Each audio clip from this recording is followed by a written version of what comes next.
Streaming live from the beautiful city of Hollywood, Florida, USA. This is SoFloRadio.com. SoFloRadio.com presents The Real Estate King of South Florida with your host, Philip Simonetta, PA. Founder of the Simonetta Group of Charles Ruttenberg Realty and the Real Estate King Coaching and Consultant Group, specializing in introducing structure, authenticity, and humanity into the real estate world. Not to mention a splash of wild and crazy. We bring you your host, Philip Simonetta, PA. Hey, welcome to the Real Estate King of South Florida. This is Philip Simonetta with another episode with Ivan Bad. Yes, I am. We have my mic's up. My friend Tahir Noohani and also Wendy Delgado. This week's episode, we're going to be speaking about the new TRID law that went in effect this week, which is a new closing procedure. And we're also going to be having a cooking segment where I'm going to make some fresh mozzarella. We're going to create some caprese and some tomato and mozzarella like sandwiches, and I'm going to slice them up. So that's our. That's why I came in today. So basically, what I want to do first is I want to introduce my guests. I have Tahir Noohani. He is a real estate attorney here in Fort Lauderdale. He's the owner and operator of Noohani Law, which is a real estate law firm. He also has a title company called Title Now, LLC. It's an attorney-based title company, also in Fort Lauderdale. And my other guest is Wendy Delgado. She owns Contract to Closing, which is affiliated with Title Now. And what that does is they provide real estate professionals with complete transaction coordination. So from contract to closing, as the name says, she handles their documentation and paperwork, which is a really amazing service that she will speak about. So let me start with getting into the new TRID law. So everybody asks, what the heck is TRID? Okay, TRID, basically they tried to make everything simpler by making an acronym of an acronym to start off. So, which kind of blew my mind. So, yeah. Okay, what the heck is TRID? TRID is the acronym of mortgage acronyms. And it's the new closing disclosures that came out of the Dodd-Frank Act, thanks to the mortgage crisis we all have been through. Okay, so here is what TRID stands for. The T in the TRID stands for Truth in Lending Act. The R stands for RESPA, which is the Real Estate Settlement Procedures Act. The I stands for integrated, and the D stands for disclosure. So what I want to do is I want to turn this over to Tahir, who's going to explain a little bit about himself and what he does and how this law affects the client, the consumer, the buyer, the seller, and what the positives and if there are any negatives to it, to clearly lay them out for us. So basically, I want to introduce Tahir. Tahir is right here next to me. I want to thank you, first and foremost, for having me on. It's actually an exciting time because, like you said, this past week, TRID did go into effect. And so there's a lot of kind of scrambling. Even though in the industry, I feel like a lot of times what happens is at the last minute people are running around, and that's kind of what TRID is here to hopefully fix. Mm-hmm. Is rather than a lot of things taking place at the last minute, maybe confusing buyers and sellers, like like fees that weren't disclosed or things that pop up. Absolutely, APR versus rate, things of that, and what's included and what's not. Those kind of things at closing. Exactly right. Yeah. So okay. Just going back to TRID and the basics of it, it did go into effect October 1st. So like you said, this past week. Mm-hmm. Just to give the folks a little bit more of a background, the Truth in Lending Act, and this is according to Wikipedia, promotes the informed use of consumer credit by requiring disclosures about its terms and costs to standardize the manner in which costs associated with borrowing are calculated and disclosed. Mm. The R in TRID stands for RESPA, like you said, which is the Real Estate Settlement Procedures Act. And that act requires that lenders provide greater amounts of information to prospective borrowers at certain points in the loan settlement process. So the loan settlement process, explain the change, like so what it was to what it is. Absolutely. So TRID is basically just a marriage of these two laws or acts. And basically what happened was during the mortgage crisis, there was a whole lot of confusion and they basically wanted to dumb it down. So TRID is that attempt to dumb things down and make them easier for the buyers and sellers in a transaction to not only understand, but from a disclosure standpoint, really focus on transparency. Got it. And to make sure that a buyer, it's mostly for buyers because obviously they're the ones that are dealing with the lenders. Yeah. And this is something that is focused more towards the lenders than anyone else. So this is strictly more towards the financing, the numbers. It doesn't have anything to do with the title process, the title searching. It does. So okay. not particularly with the title process as far as the title search, but I'll go a little bit more into how that affects us as the title company, Okay. and how maybe TRID affects what we do on a day-to-day basis. And not only myself, but I'm sure Wendy will tell you more of the same.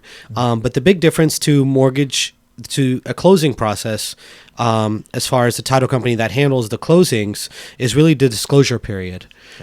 So as opposed to how it previously was, where a buyer was coming, there's certain instances where the buyer is not seeing a final HUD until they're actually already at the closing table. Sure. And so that's when they're getting to review their final numbers. Which to me was always amazing because, the HUD, the figures on the HUD, everybody knows the figures from day one. However, it was never presented.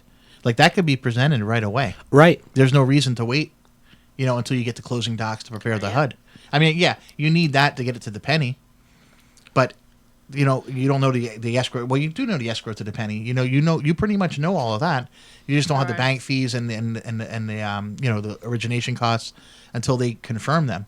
But if they confirm them ahead, you can prepare the HUD within 2 days of contract. Really, of course. And like you said, it I actually think, just expedited that. It just there's no reason for it not to be. So and I don't think that'll, like you said, I don't think you could ever get it down to the penny. Yeah. But you would get, within really a couple close. of dollars, $100, exactly. a couple $100. And which is better than a buyer. Yeah. And it's tough for me because as the title agent and attorney that's handling a closing, what do you do when you have a buyer that is seeing this for the first time? They got to wire the money. Finality. Check.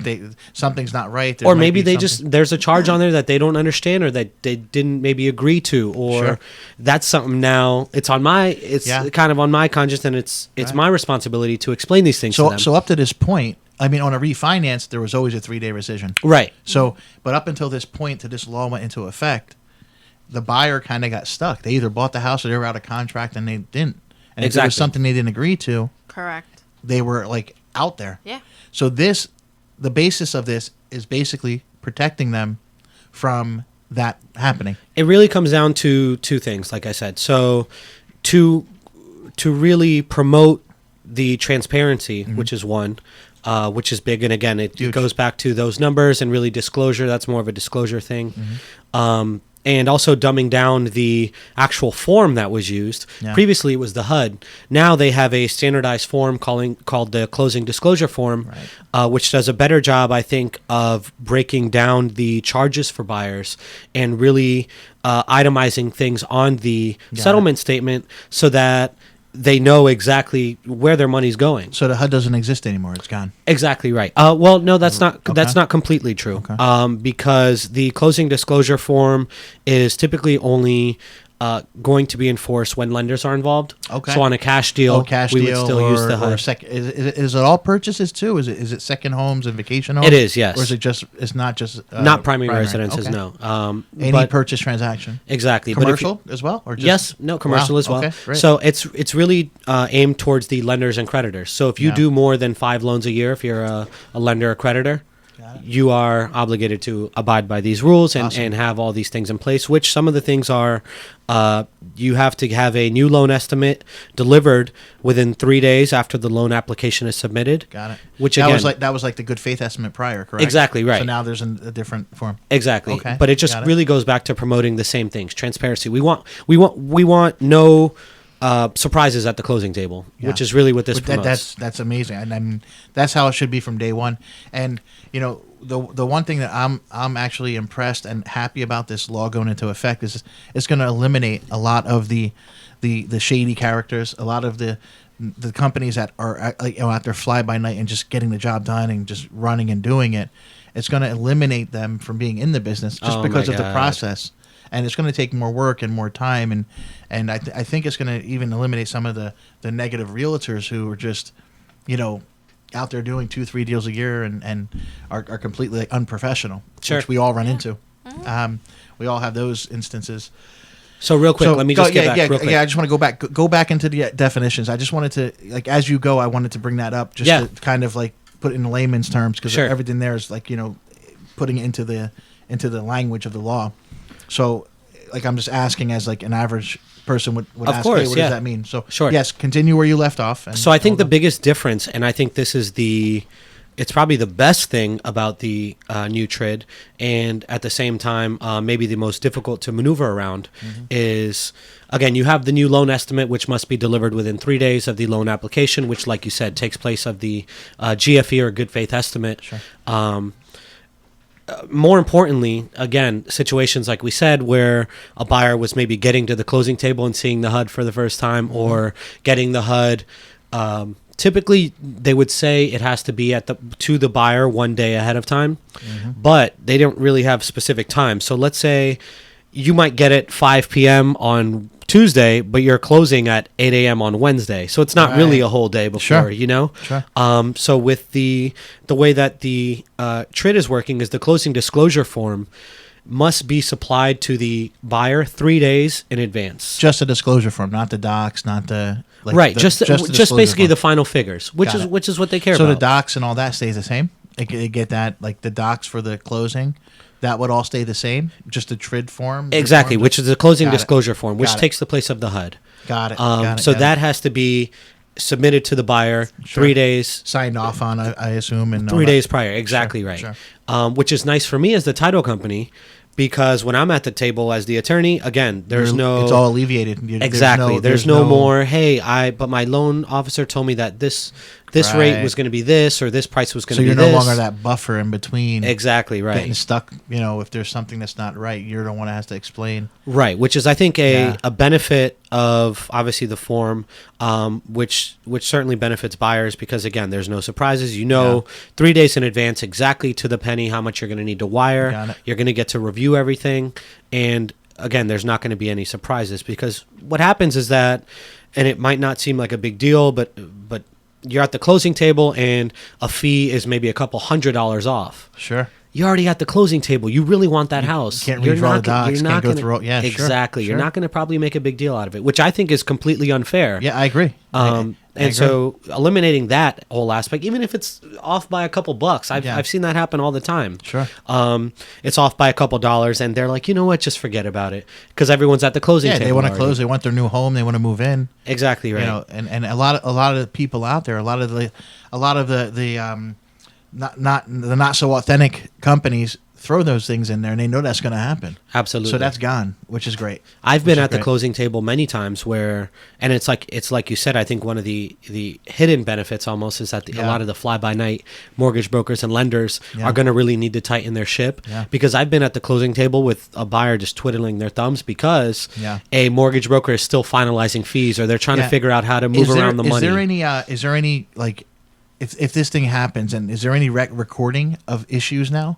So if a lender has multiple complaints and multiple issues, is there any action that could be taken now with the new law in effect? If they see a lender is doing something over and over, or something's wrong, absolutely, there's actually a check off, and that's one of the it's standardized now across the board, right? Which is nice.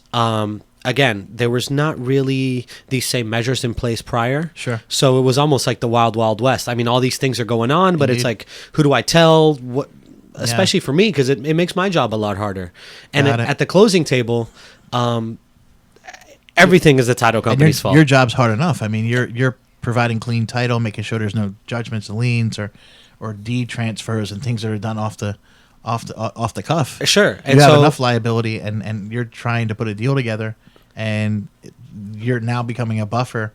because of somebody who was either unethical or maybe they just made a mistake and didn't disclose a fee. I mean, it could happen. Absolutely, that's what I was going to say. It's not always a bad thing. A lot of times, it's not even unethical. It's maybe just a lack of being on top of their buyer as far as just explaining certain fees to them so that they understand. Sure. And a lot of times, at the closing table, I mean, I have a HUD that was approved by the lender, but I don't know what fees went into. Yeah, you just know it's approved by the lender. You don't know what was disclosed. Sure. And so it's tough for me when I have a buyer that's sitting across from me that says, "Hey, this origination charge, I was told it's going to be X, but it's showing as Y."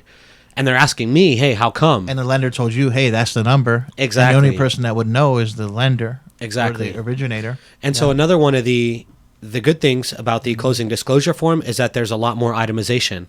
So on the HUD, I just see a fee. It doesn't really tell me what goes into it, maybe a lot of times. Sure. And so the fact that a lot of fees roll up, and so I can maybe break it down from here on out, I'm saying, okay, well, you were charged this because this, and this, and these 3 fees are going into that.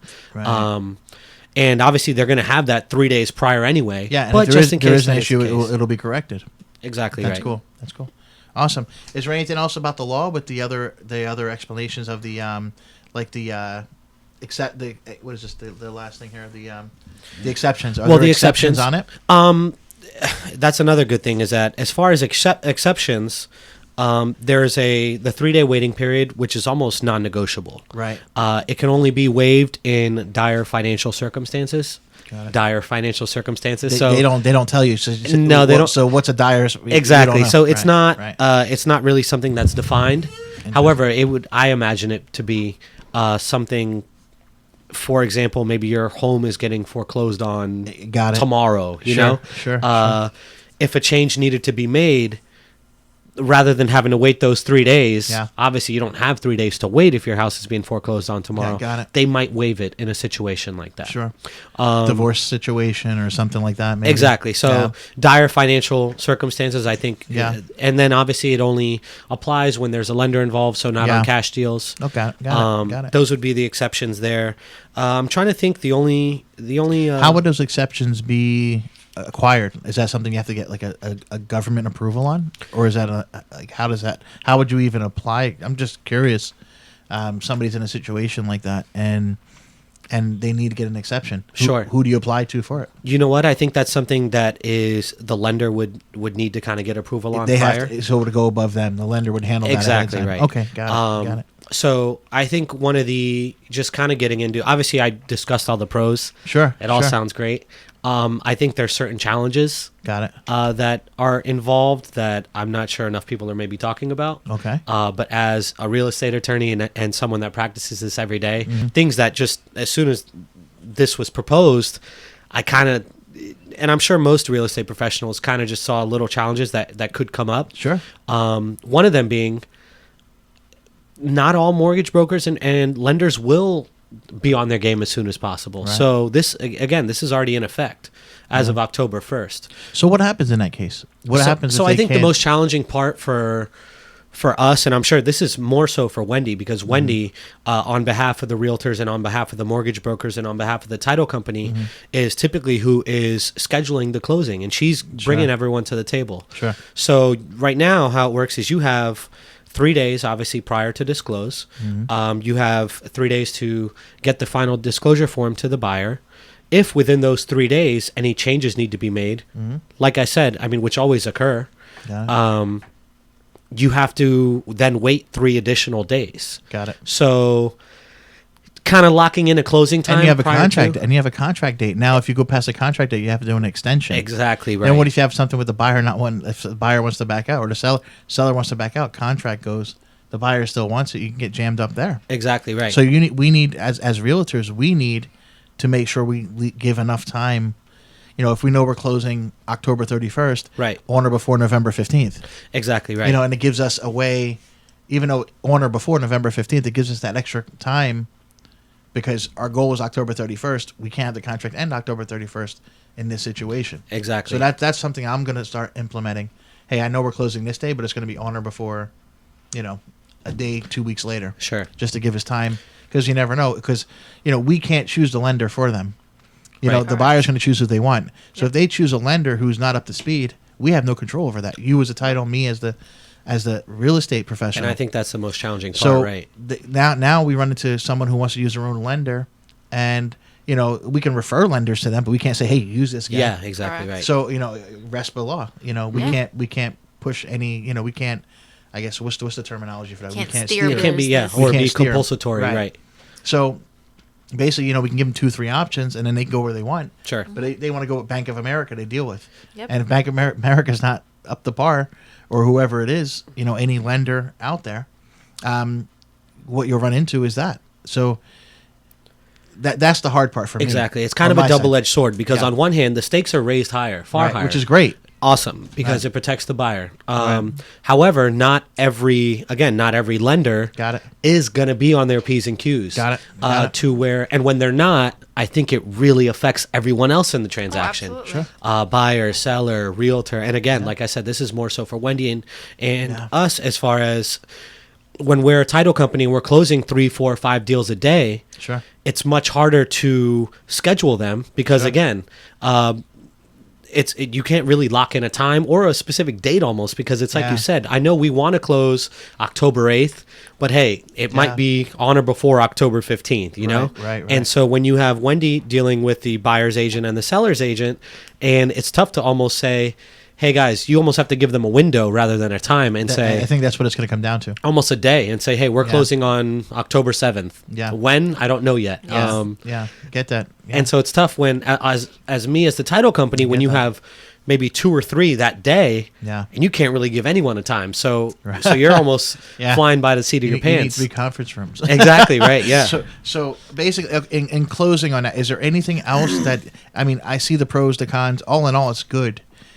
Is there anything else you see that you would like to note before we talk to Wendy a little bit about her process in the transaction? I think just in summation, I think to kind of just wrap this thing up, I think it's a really good thing for buyers and sellers, the general consumer for real estate, because like I said, I think the stakes are a lot higher. And I think at the end of the day, their best interests are being handled here as far as, again, it goes back to transparency and really dumbing down the fees so that they know what they're paying, which is never a bad thing. No. I think the logistics of it and actually implementing it is hard maybe on our end as real estate I professionals. think that'll smooth out, though. Sure, I think yeah. once we get over the hurdles here, they may even make some changes to that, and it'll just smooth it out Absolutely. to where it's like a streamline. Sure. You know? And So I that'll think, be good. the next few months are probably going to be the roughest just because everyone's kind of feeling it out, more so for the lenders. Got it. But yeah, I think it's a great thing, especially for me. Like I said, I'm not sitting at the table maybe having to show someone their fees for the first time, and then they're looking at me to also explain them. So that'll be handled all 3 days in advance, which is nice. Okay, cool. So what we're gonna do is we're gonna take a short break. When we come back, I'm gonna talk with Wendy about her process with the contract to closing, what she does, what she offers, and her expertise in organizing all this. So we'll be back shortly. I'll start our cooking segment as well while I'm speaking to her, and we'll get this all rolling. So we'll be right back. This is the Real Estate King of South Florida on SoFloRadio.com. The Real Estate King of South Florida continues after this. Put a team of professional consultants behind your home or business computer with Key Information Solutions, providing solutions to your internet and computing needs while keeping you on the cutting edge of technology. Preventative maintenance and networking support, hardware and custom-built computers. Let Key Information Solutions be your personal tech staff for your home or office with affordable hourly, monthly, or annual rates to fit anyone's budget. Call Key Information Solutions now, 954-973-3374. That's 954-973-3374. Or visit keyinformation.com. Hi, this is Catherine B. from the Eco Revolution, where green consciousness is a revolutionary shift in paradigm to heal our planet and our personal well-being in this generation. Because what connects us to nature, to how we eat, and to how we live is the earth. And with every choice we make as conscious consumers, we can create a symbiotic living here on this planet to help her and to help us at the same time. So I'm calling all foodies, all slow cooking mamas, all wannabe gardeners, guerrilla gardeners, activists. This is it, Green Comrades. Join the Eco Revolution and follow me, Catherine B., in the Eco Revolution. Shift needs to happen. Catherine B. and the Eco Revolution, Fridays 5 to 6 on SoFloRadio.com.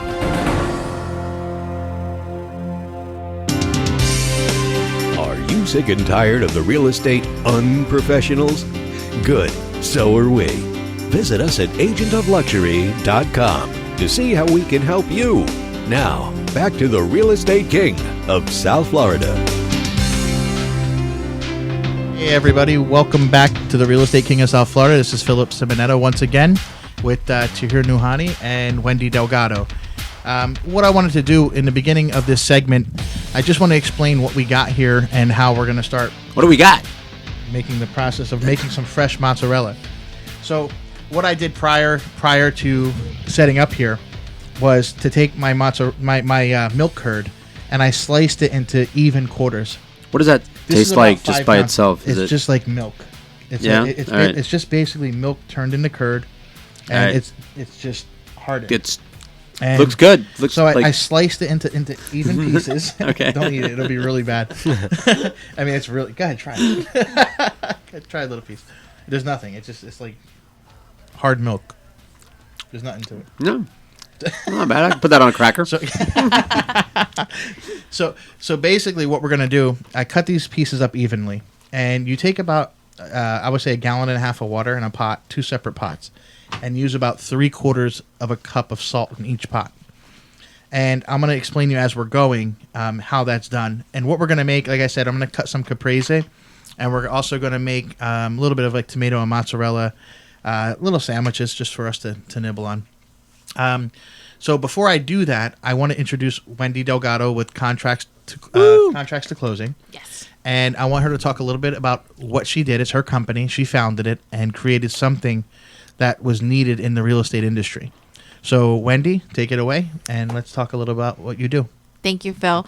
So basically, like Phil said, I am the owner of Contract to Closing, and basically what I do is leverage time for agents, basically allowing them to obtain more business and grow their business. The way we structure Contract to Closing is the agents send us the contracts from the moment that the contract gets executed, and we do all due diligence of the contract. By that meaning is we schedule inspections. We're the glue to the transaction because we have contact and communication with buyers, sellers, title company, Title Now, the lender, and the other agents. No matter who lender, no matter who title company, because sometimes, for example, say it's a Broward property where the seller chooses title. It doesn't matter what company, right? You kind of handle correct any agent, anything. Well, if it's in West Palm Beach, we go ahead and I will do the transaction coordination for them. Basically, Title Now has ventured with Contract to Closing, and Title Now we're under their umbrella, and we're their transaction coordination department in there. Awesome. So basically, it's everything under one roof. Mm-hmm. So the agents are only calling and getting their updates in reference to the entire transaction, whether it's they need an update from their lender or whether it's that they need an update from the title company. They're all calling only one place. So now, do you update the agent or do you update the client, or does we update everybody? Everybody. So that's why I say we're the glue to the transaction, because we are communicating with everybody in the transaction. So it's all real time. You send something to one. It is all real time. I mean, in most cases, we're even communicating, with the inspector, with the appraisal, because we are that person. We are coordinating the transaction. So we have contact with everyone. And being with Title Now, it's a great process because we see when the title commitment comes in, we see when the lien's coming in. So we're being proactive as to what needs to be done. And the buyers are not having to call 100 places. The sellers are not having to call 100 different places. They're not having to call their lender to get an update. They're not having to call their buyer's agent to get an update. They're just simply calling one person. They're creating a relationship. They're a lot more at ease with having to give away all this information. We deal with social security numbers.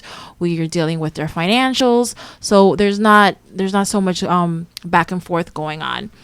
And in reference to the new closing process, for me, it's great because I always tell the agents, it's all about setting expectations. Sure. And with the disclosure, not just setting them, actually exactly. So you're disclosing everything up front. You're taking a few more moments to explain everything thoroughly to the buyer, and in the long run, when you're at the closing table, you're creating not for this wonderful moment in their lives, especially for buyers. It's gonna be a happy moment. They're not gonna be frustrated. They're not gonna be stressful. They're not gonna not know, like Tahir was saying, why am I paying $1,000 more? Why am I paying $500 more? Got it. I'm going to time out in between the happy buyers there. I'm going to start making this. Absolutely. So what I have, this is one of the gallons and a half of water with about 3/4 of a cup of salt. And you have the curd here. So what you're going to do is you're going to take the first pot of water and you're going to pour it in against the bowl. You don't want to pour it directly on the curd because it'll scorch it. Okay. So there's a little tricks to it. It's all about the consistency. I'm going to explain as I'm going. So I'm going to take the first pot here. Is this where I get scalded? Yeah. Awesome. So we're going to pour it onto the bowl so it's not hitting the actual curd. There we go. And there's some pulling involved in this? So, yeah, pulling and pushing. All right. So what we do, the first amount of water, you're just putting it in here, and you're just going to stir it around for a little bit, and it's going to start to soften. And it's just going to smooth out, and you're just going to give it a little bit of a twist. And I see it. You're not doing much. See it starting to string up there. I don't know if you can see it on the Very webcam, soon. but you will soon. So we're going to let this go for a minute here. Let it go for a little while so it starts coming into like a glob. And then what we'll do is we're going to drain this water back into the pot. And then I have another pot of the same exact salt water and everything together, boiling in the other room right now. So once that's done, it'll start to merge all together. And then I'm going to actually start pulling it between the ice water with my hands to shape it. And that's how we make that roll. So, okay, Wendy, so go back to what you were saying. Okay, so going back, like I said, I feel like the new closing process is going to be great because it's going to set expectations. The buyers are going to know exactly what to expect the day of closing. The only problem that I see, the only con that I see with this is when we have sellers that are selling and buying, and God forbid there is any little hiccup, it's obviously going to create now for this buyer to have to set, it's going to set them back on their on their closing. So that is the only hiccup that I see. Overall, I think it's going to be a great experience. It's gonna be at least a lot of happier buyers. Got it. I wanted to take 1 second. I want to also introduce Mark McDonald, who's with Movement Mortgage, who's been with us many times, and I want to get his take on it since now he's seen this. Tahir already spoke about it. Wendy's speaking about it. Now, Mark, I would like to speak about it on the lender side. So now that it's in effect and he's seen a few probably go through, right. I just want to get a little bit of feedback from him.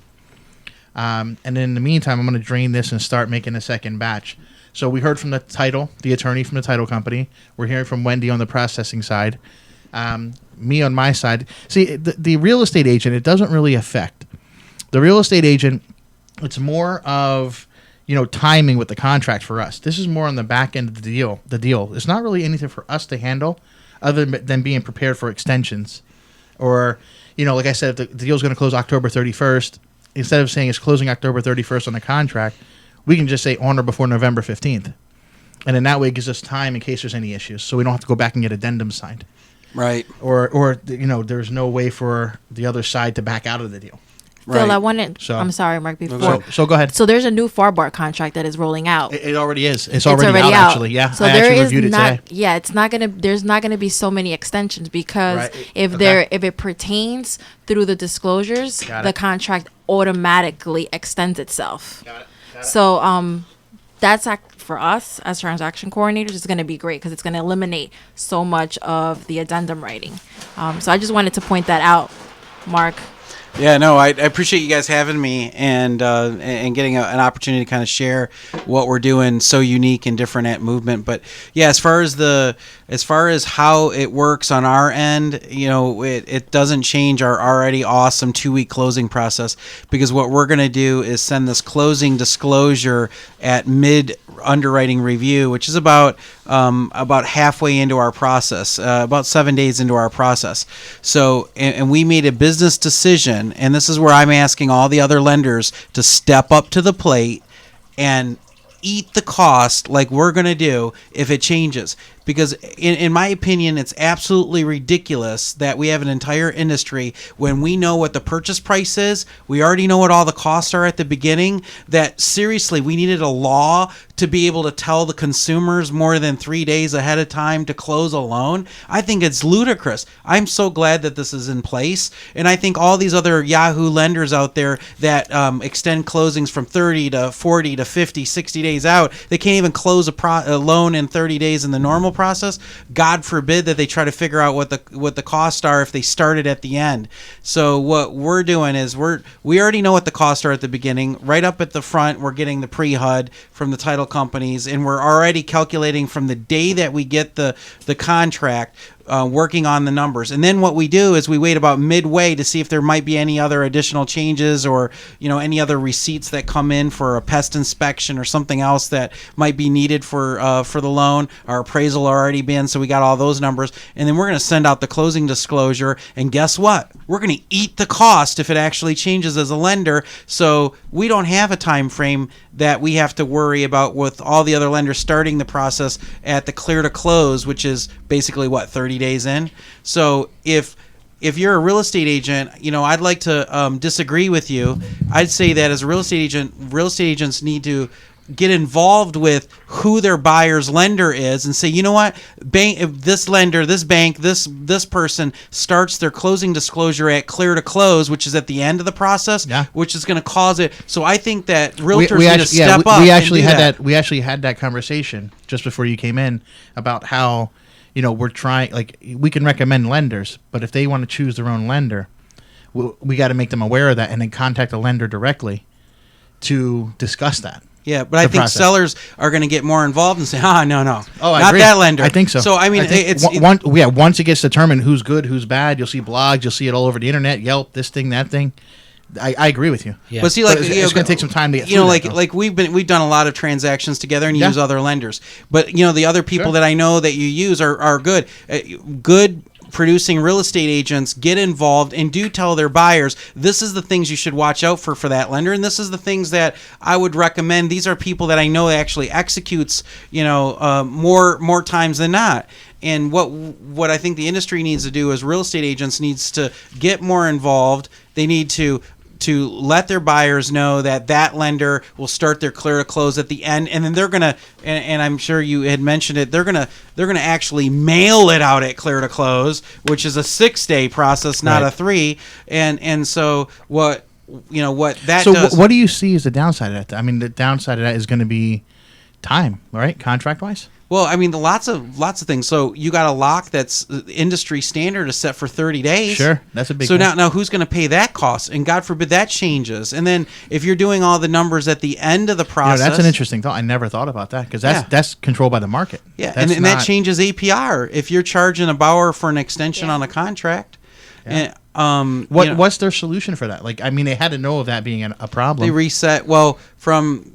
We're going to see. You can't change the markets. Like, once you lock a rate, that rate's counted, and that's the lenders are going to have to eat the cost, and then I think that there's going to be a lot that's going to be played out, and we're going to really see that this market and this new law is going to separate the good lenders from the bad ones that are either organized or not.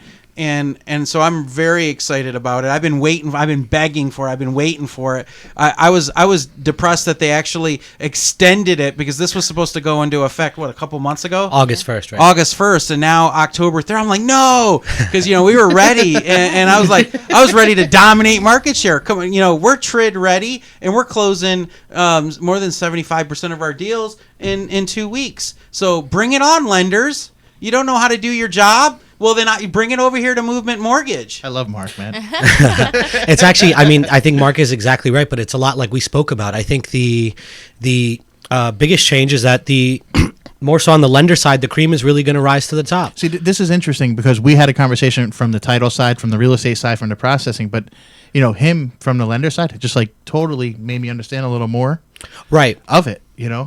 On that side, I wasn't seeing some of that, especially the rate lock. I mean, that's huge. Well, and I think that there's some weird stuff going on as well, because when they regulated the appraisal industry and they made this management company be the main piece for managing all the orders for order and appraisals, and now the banks are taking control. Most of all your big banks are now taking control of this closing disclosure and all this crap. They can't even organize closing a loan on time. God forbid you gave them the title job too. Right. Yeah. I mean, are you kidding me? I mean, I really right now say to any realtor that's out there listening, be afraid. Be very afraid of who your lender is, and God forbid your buyers thinking that they're going to get a good rate just to get screwed on the back end when they have to extend it 3 or 4 times, and every time they do an extension and charge them, they're going to have to send out another closing disclosure. Oh, God forbid, now they have to mail it for 6 more days. All you realtors that are afraid, come work with me. I got it. Don't worry. With the real estate king who will step up and actually tell their buyers like it is, so that they can make a better informed decision. So what do you guys think about this mozzarella coming together? Oh, it's delicious. It looks really exciting. Delicious, yeah. Getting ready to I can barely focus. How yummy it looks. So we're almost there. Making a mess though. And what is Ivan Bad? What do you think about it as on the outside? He's been speechless because he's seen about the mozzarella, right? No. Because I'm gonna have to listen back to this show to connect all these dots over here. What do you think about all the the change, being from outside? I'm absolutely oblivious to what's going on. I bought my house years ago, and by that I mean I paid for my house years ago. My ex-wife actually was the one that did everything. She wanted it. She went and found it. I showed up and signed, and my signature changed through the process. I just signed documents, signed checks, signed, and then started moving. So what I'm doing? So I have no idea. I don't want to interrupt Ivan, but what I'm doing here, real quick. Besides unburning your hands, unscalding your hands. So what you have to do is you have to have ice water, and you have to soak your hands into it before you touch the boiling water, and you have to go back and forth, or you're going to burn your hands. So that's what I'm doing. That's how I bathe. Actually, I saw Houdini do it once. I was wondering what you're doing. You're just sticking your hands in there that's boiling water. That's boiling water that he poured in there, and he's squeezing it with his mitts now. It's amazing that I haven't gotten. It's all about the consistency, right there. And I've never seen give it a somebody twist. make mozzarella. I see juice squirting everywhere. So if those are the curds, is that the whey over there? Is that what that is? I turned it into the mozzarella with the flavor, with the sugar water or with the salt water, and by putting it all together here and blending it evenly. Yeah, you get the smooth consistency. I wore the wrong. I have goggles actually, and I put these on instead. I should have really put my swim goggles on, the goggles with the windshield wipers on them for this. I should probably close the laptop. But I'd like to talk to you about something on this closing disclosure that I love it. I think it's the best thing. It's like the best document. But again, I don't think they had a lot of input from the people actually doing it out in the field, or does this anything. So imagine this: buyers and seller, or mainly the buyers and the real estate agents and the title companies. We need to change a fee, and they're not numbered because we use the HUD closing statement, and everything was numbered. So the 800 section would be this would be. So you'd be able to say, hey, we need to change line 803. Now, like I'm like, okay, you see on page 3, the third item down From the left, yeah, on the exactly, left yeah. side. We need to change that number. And so, there was a little bit of retardedness on the organization of it, but the content of it, I think, is pretty good. But it'll be interesting how we all communicate with each other to make corrections. Oh, yeah. Or explain it to a buyer if you're not in front of them. Oh, God. That'll be interesting. That is going to be a whole show in itself. That doesn't really seem like too hard of a thing to implement. I don't know why they didn't just have numbers. You're talking about the... Oh, yeah, I got you. On the closing to disclosure be able to form. reference. I thought you were talking about making mozzarella. I was going to say, yeah, I saw you look down. No numbers on your mozzarella. No, the trick to the mozzarella is the consistency. See, if you let it go like a minute too long, it's like bubble gum. And if you let it go too soon, it's like eating feta. It's like airy and not right. I have the best seat in the house. So- I'm fascinated right now. So you have to... that's hot. This is kind of like a cooking show at the Seaquarium. It's Like I saw Hugo and Lolita, and wore the poncho. And this is kind of it's all about spinning it like that. But and that didn't getting make it me soft, hungry. And then you got to twist it, and then you can actually there's things called burrata that you can roll this out, and you take a cream made with ricotta and put it in, and wrap it, and then you can also stuff it. I stuff it with meatballs. Ooh. I'll make homemade meatballs with no sauce on it, and stuff it with the meatball, wrap the mozzarella around it. Oh, put that the sauce on sounds so top. good. And you can stuff prosciutto and basil. You can do so much with it. So this is just a simple thing I was making. Try to keep it simple for the show.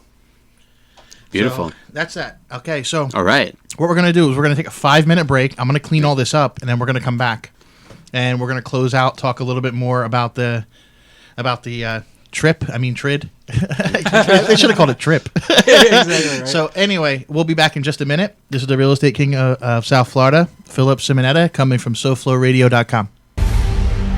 We shall be right back with more of the real estate king of South Florida.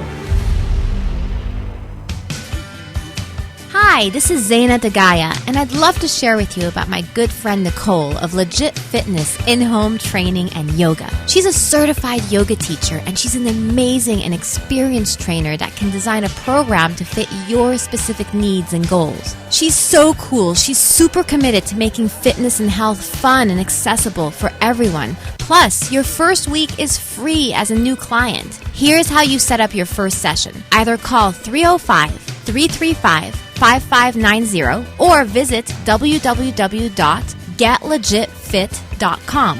GETLEGITFIT. Getlegitfit.com. 305-335-5590. Do it now! Most important online radio station. It's easier than ever to listen to SoFlo. On the air and everywhere. On any computer, any mobile device, iPhone, iTouch, and anywhere you are, just hit SoFloRadio.com. Tell your friends about South Florida's radio network, SoFloRadio.com. Strawberry patch and smoothie. Get your hands off me. Huh? I said don't touch me. I shouldn't have went to that party last night. Now I'm seeing talking fruit. You're not dreaming, Bubba, and you're not putting me in that blender to do. But you're just a fruit. Who you calling a fruit? You are. You're a delicious passion fruit. Why, sure, I'm passionate. How would you like to be blended, huh? I got right, you know. Customers waiting. You gotta go. Yeah, but wait, you can... At Power Smoothie in Aventura, we show fruit no mercy. Always fresh, always delicious. To make the best smoothies and wraps on earth, try our new cilantro lime-alicious wrap or our hot chipotle chicken. Power Smoothie in Aventura, located just north of the Aventura Mall in the Promenade Shops. Or call 305-792-5338. Open 7 days a week. Here's the latest ratings you asked for. What is this? Where did all our listeners go? SoFloRadio.com. SoFlo, what channel is that on? It's online, sir. It's Wi-Fi radio. Oh, I see. But what channel is it on? Put your business on the leading edge of media advertising. with the SoFloRadio.com network. Unlike antiquated AM or FM radio, your professionally produced 30 or 60-second ad will be heard live on SoFloRadio.com during the day and will be downloaded thousands of times a day on SoFloRadio.com, as well as being heard on our free podcasts on iTunes. Wi-Fi radio and Bluetooth are now available with BMW, Ford, GM Cars and Trucks. Don't get left behind. Contact SoFloRadio.com for details and our very affordable rates. SoFloRadio.com. Stay ahead of the game. Are you a realtor who's lost and confused? The Real Estate King coaching program is your solution. Visit realestatemarketingcoach.com and find out how. Now, back to the Real Estate King of South Florida.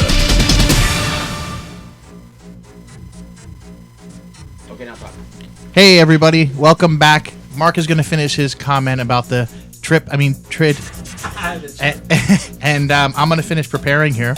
I have the mozzarella made. It's actually in a bath of milk, whole milk. That was room temperature. After you stretch it out and roll it, you put it in there. So I'm cutting some tomato, I'm cutting some bread. Got the extra virgin olive oil ready to go. So you finish your conversation, and I'm going to get this together and give everybody some, and then we're going to talk about it, okay? Yeah, I have some tips that I'd like to give realtors or buyers that are out there looking to purchase a home. The time that you find a house, it is going to be important for you to close in any decent amount of time with any other lender. That you have yourself. And make sure that you have your realtor and yourself organized to be very fast at the front end to get all the receipts, to choose the title company that you're going to use right off the bat. When you have a purchase agreement, you need to know who your title company is, and you're not changing it. You need to know who your insurance agent is, and you got to be working on getting your bids, and you need a binder at the beginning of the process for your insurance, not at the end. You need to, when you need to get your septic inspection or your pest inspections or your whatever done, you need it done at the beginning. Right away, you need the receipts, and you need them turned in within a few days. Then you need to be pushing your lender to find out when they're going to be sending out the closing disclosure. And and what I would do is interview your lender. When are you going to send out your closing disclosure, and how are you going to send it out? And if the answer both is at the very end at clear to close, run out the door, don't walk, and go find somebody who's actually going to step up to the plate and do it at mid-review and eat the cost as it's coming in. Because it's not rocket science. We went to the moon, okay, people? We went to the moon. Okay, we can figure out if we know who the title company is and we know who your realtor is, we can figure out within a few days what all your fees will be at closing. Okay, it's not rocket science, and so you need to be involved in that. And then real estate agents, no more sitting in a back seat thinking that everything's going to be fine. You need to step up, and you need to be involved in the process. You need to make sure you get involved with who your buyers are using as a lender. Sellers have to do the same exact thing, so you're not stuck with a nightmare. I mean, think about most of the deals out there. One guy's selling a house, and then the next person is buying a house that the other person's selling, so it's a chain reaction. What a nightmare! What are you going to sit there with a U-Haul in the in your parking lot for 2 or 3 weeks while the other lender figures out their stuff? So you gotta be involved in this. You gotta figure this out, and you gotta make sure you know who you're using and how they're doing their process. Because the day and age of the lenders that are dysfunctional, that don't know how to do it, are tripping over themselves. This is gonna have, like as you said earlier, the cream. And the best ones are going to really kind of shine here, and the ones that are crappy are going to fall to the wayside. Because I'll tell you right now, a good percentage, 80%, 90% of all the lenders out there, the mortgage company is a second type of business for them. It's not their main business. And if you want a complex process in the bank size to be done smoothly, well, then don't go with somebody where that's not their main business. And so just be thinking of that. And if you think you're getting a good rate because you got somebody telemarketing on the phone, some $8 an hour employee who thinks that they, whatever, and then they're gonna close your transaction down here. Isn't it like $8.75 now? $8.75. I'm sorry. whatever the minimum wage is, and they're going to help you just because you think you're going to save an eighth. Good luck with that, buddy. When they extend the contract and all of a sudden you got an eighth or a quarter of higher interest rate because of it. Oh, you lost your security deposit because you can't close on time and the seller left with your money. I mean, these are things That's to when think about. Tahir gets involved. He's the lawyer. Bam. There you go. But no, I'm glad he said all that because, like I said, it's so true. It's so. I'm glad his input is huge on my this. biggest source of frustration is when I'm sitting at the closing table. Like I said, I have a buyer twiddling their thumbs, and I still don't have a HUD because the lender is trying to finagle some last minute figures and moving money around to appease the buyer. And it's like, guys, we know these numbers weeks ago, if not a month.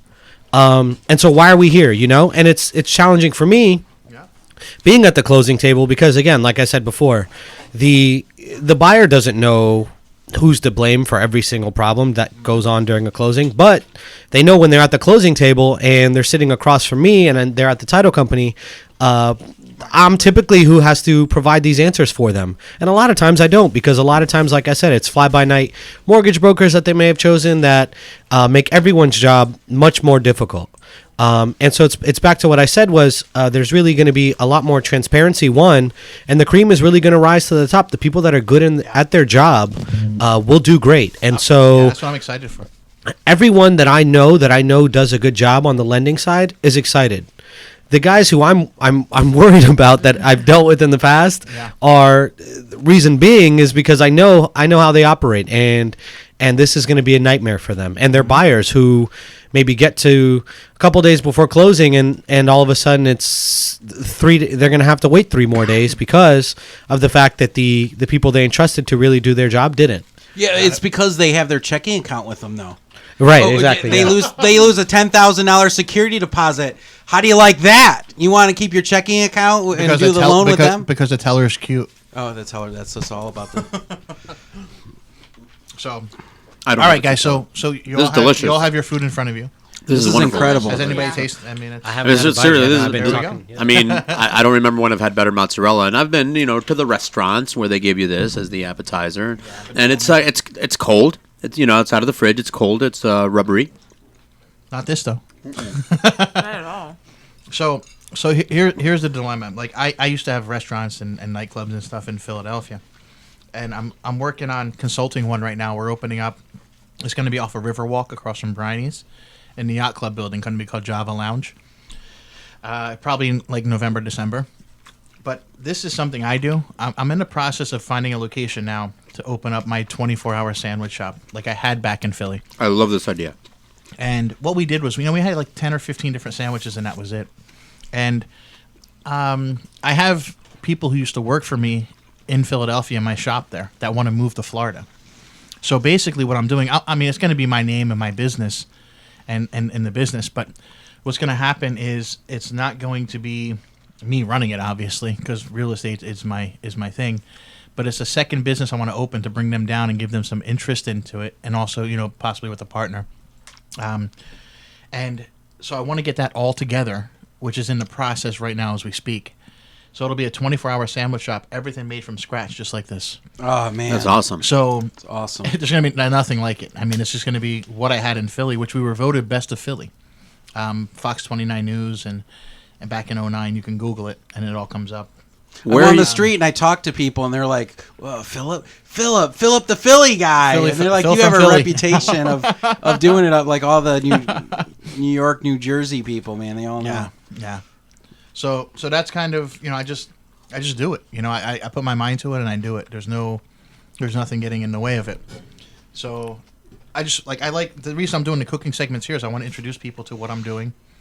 So when the time comes to launch that, there's already going to be, wow, I want to try that. Wow, I can't wait to do that. So, right. So it is. What do you think? Amazing. It's awesome. Love it. Having a little olive oil flavor too on the top of it. Yeah. Amazing. I didn't have any warm. pepper. I just didn't have any pepper here with me. But normally I do a little bit of pepper on it. Yeah. But other than that, it's home run. Wonderful. Each one of the ones that I've had here, you've been doing is awesome. I look forward to it. All right, Tuesday. I'm saying, when can I come back? Yeah.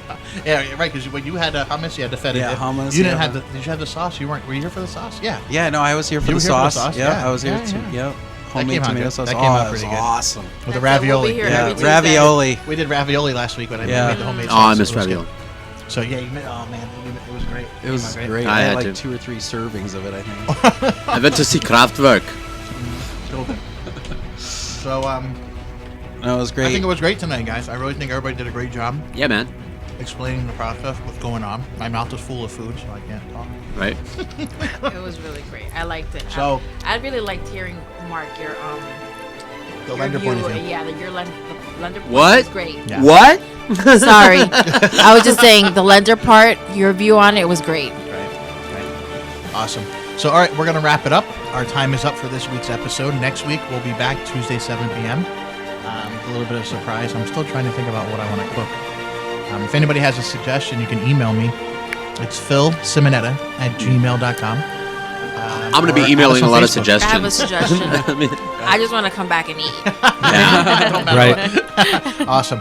Thank you, everybody, Get for the tech. joining us, and I'll talk to you next week. This is Philip Simonetta, the real estate king of South Florida, coming from SoFloRadio.com. Woohoo!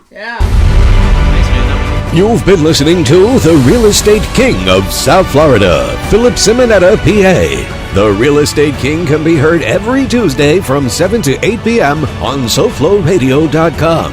To find out more about the Simonetta Group of Charles Ruttenberg Realty, visit agentofluxury.com and learn more about the Real Estate King coaching program. Visit realtormarketingcoach.com.